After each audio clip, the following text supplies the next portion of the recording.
Taos Ski Valley, company cops and $8 bacon. A look at the quaint village above Taos, the luxury elite retreat where the air is thin and the pores aren't welcome.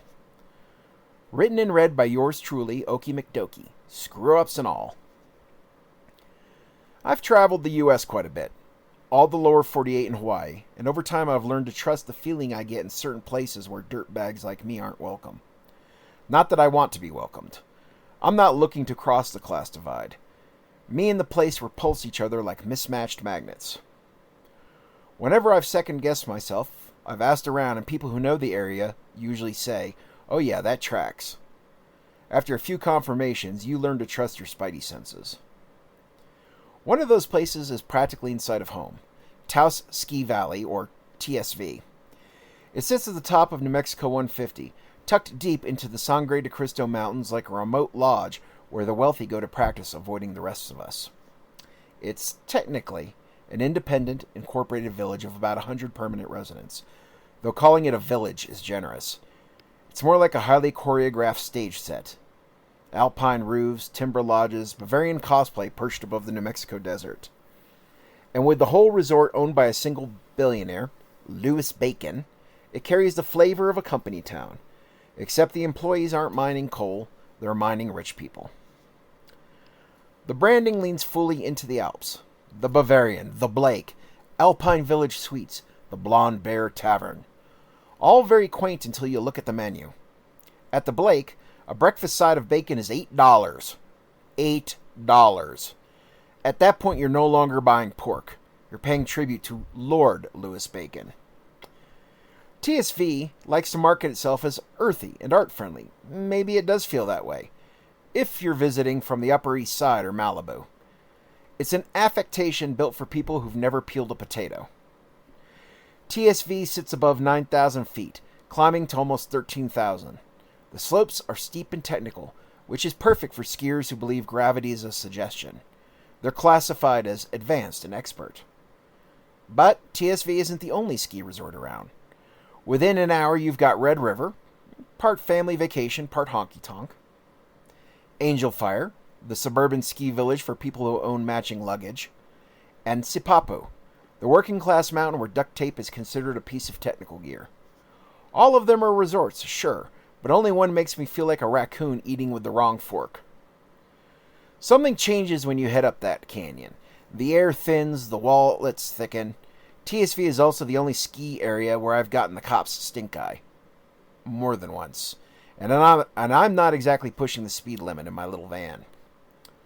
Looking around at the lodges, it occurred to me that TSV isn't just expensive. It's exclusive in the old school sense.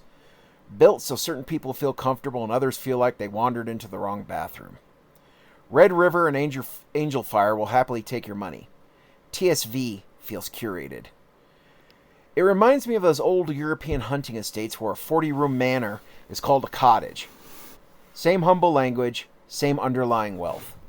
TSV sells rustic charm, but underneath is a full-blown luxury estate with chairlifts instead of horse barns. The class layout is obvious if you look. The visible workers are the lifties, cooks, and housekeepers. People who drive up the mountain from Taos, Arroyo Seco, Questa, Tres Piedras, and any of the humble villages that hug the mountain's feet. A few stay in the ratty worker dormitories up there, but most make the daily commute because that's all they can afford, and there isn't nearly enough worker housing anyway. The invisible workers, the accountants, lawyers, and brand strategists, keep the money flowing so the wealthy don't have to touch anything sharp. Different tools, same service class. And then you have the most transitory workers, the ones who can't even swing Taos rents in winter. They live in their vehicles or whatever hovel they can find on the outskirts. Out here on the mesa, there's a place called the Bus House Hostel. You can find it on Facebook. The owner tells me her number one clients are lifties working winters at TSV. For $300 to $400 a month, they get an old, uninsulated school bus outfitted with a bed, a wood stove, and a shared outhouse. Rent doesn't include water or firewood. Bring your own. A former tenant told me that the buses are livable enough, but when it's -10 outside with the wind howling, even a wood stove can only do so much. Zoom out further and the pattern gets familiar.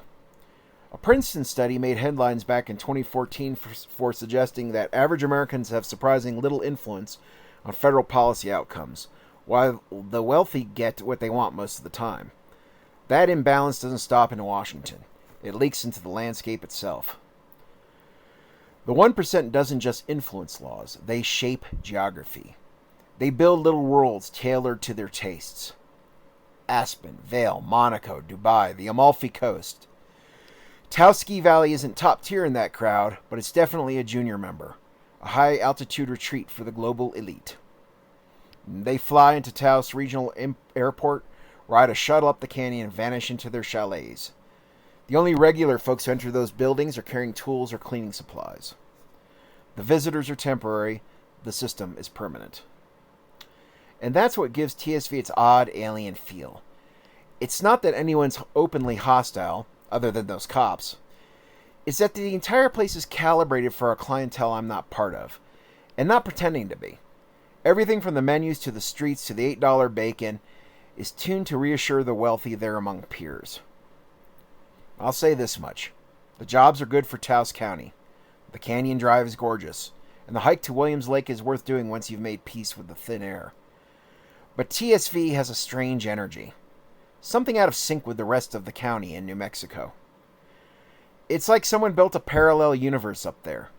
Similar terrain, different culture, different economy, different gravitational laws. A place where you need to burn cash by the bundle just to stay warm. I'm not a skier and haven't done more than wander around the place. Maybe it's mostly in my head.